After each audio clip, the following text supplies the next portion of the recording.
کسی نے سلطان محمود غزنوی سے یہ بات کہی کہ آپ کا نالائق بھتیجا میرے گھر میں گھس آتا ہے.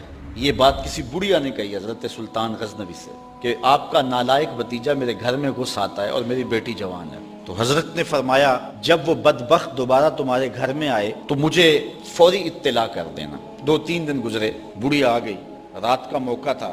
سلطان اٹھا، تلوار لی اور ساتھ چل پڑا. بڑھیا کے گھر میں داخل ہوا. داخل ہوتے اس نے کہا کہ چراغ گل کر دیا جائے.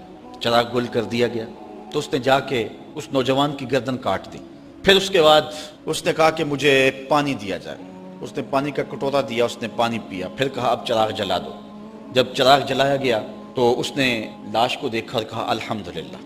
بڑھیا نے کہا کہ مجھے بتائیں کہ آپ نے یہ 3 کام بڑے عجیب کیے ہیں. جب آئے ہیں تو چراغ بند کروایا ہے، پھر پانی مانگا ہے اور پھر الحمدللہ کہا ہے.